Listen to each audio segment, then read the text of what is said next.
Okay, jadi kita ada di Clarke Quay.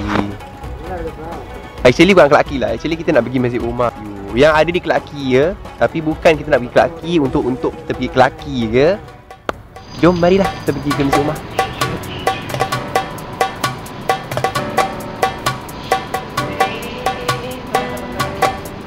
Nak pergi mana tu? Tengok mana? Nak pergi mana? Nak tengok apa tu? Nak tengok apa?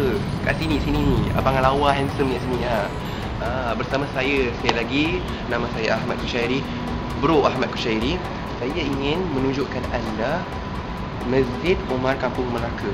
Ya, masjid ni telah direnovasi semula ya. Tengok masjid ni. Tahu tak? Sebelum ni masjid ni macam kampung sikit lah. Tapi sekarang dah renovate. So, masjid ni saya nak cakap sikit-sikit lah Masjid ni is the first mosque was built in Singapore. Okay. Dia bukan Masjid Sultan ya. Saya tahu, saya dengar banyak-banyak orang cakap Masjid Sultan lah, first lah, apalah, masjid-masjid besar lah, paling lawa. Bukan. Masjid ini first, okay. Second baru Masjid Sultan. Third bukan Masjid Sultan. Third bukan Masjid Balaba juga ya. Okay.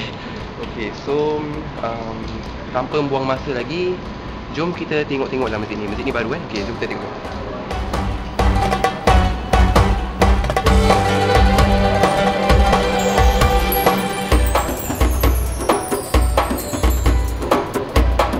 Ya, so this is after renovation. Sekarang ni kita nak concentrate satu benda ni kat dalam masjid ni. Kita nampak tak kayu-kayu hitam kat atas tu? Kayu ni adalah kayu asli dari tahun 1820.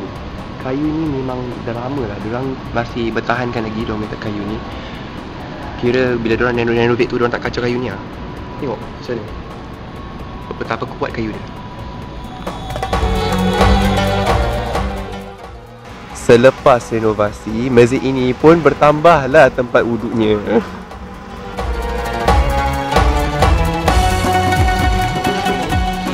Anda pun dah lihat ni menara kat depan ni.